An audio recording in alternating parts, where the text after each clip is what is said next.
There is no question that I have 100% benefited from the privilege I grew up in. It's delusional to say otherwise. She admits it outright. No denial, no pretending. But here's the tension.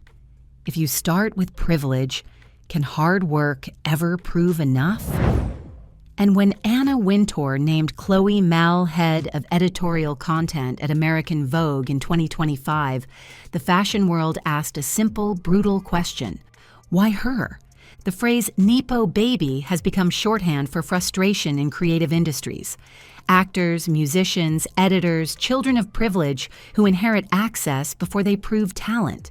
In Malle's case, critics acknowledged her work but argued the real question was about who gets the chance to prove themselves at all. The discussion spiraled beyond her into a referendum on Vogue's hiring culture and publishing as a whole. Online, the reaction was swift. Some insisted the story wasn't really about Chloé, but about the system itself.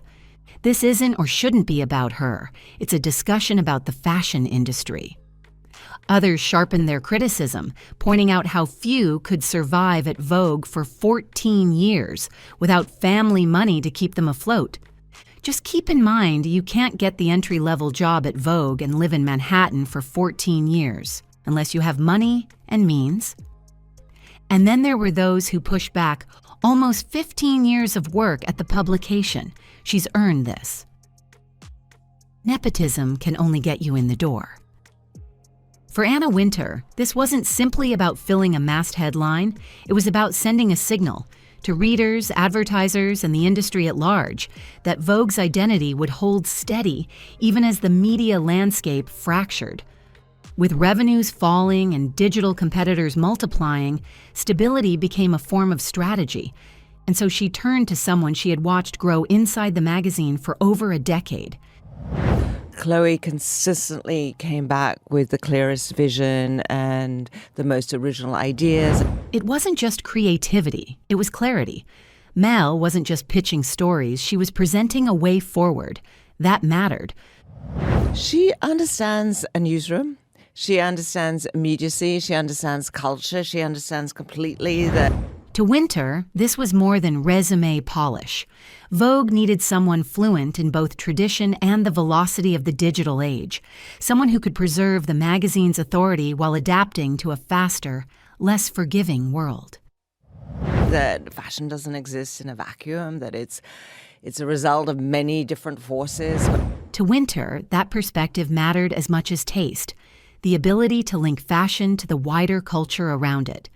Malle wasn't just an editor of clothes, she was an editor of connections between art, identity, and the world outside the runway. A good moment to bring in someone with a different perspective and a different generation who could look at things in a new way.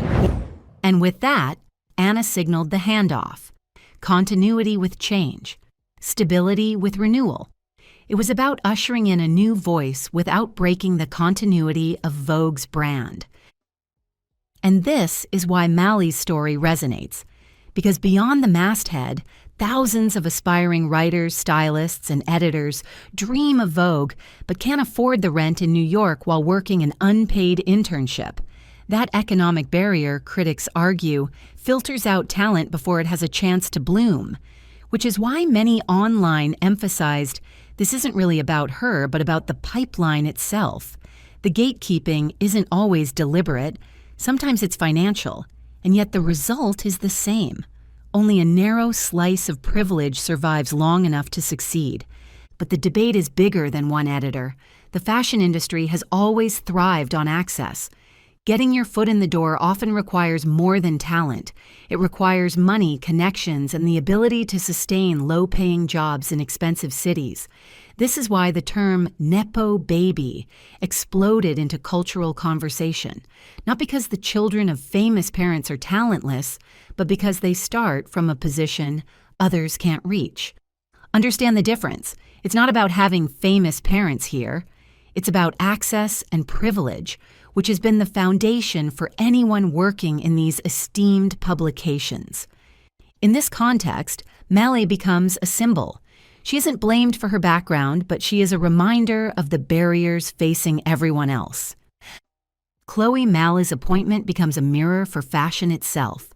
For now, with the ink barely dry on her appointment, Chloé Malle is already signaling her own direction. Vogue will move away from monthly issues in favor of fewer, beautifully thematic, collectible editions, each crafted like a cultural artifact. It's a gamble, shrinking frequency while raising ambition, but it's also a statement. And if she succeeds, it could be the first step in proving that this nepo baby narrative is only the beginning of her story. So the question remains, when merit and privilege collide, how do we measure success? Do you think Chloé Malle earned her seat at Vogue? Let me know in the comments below.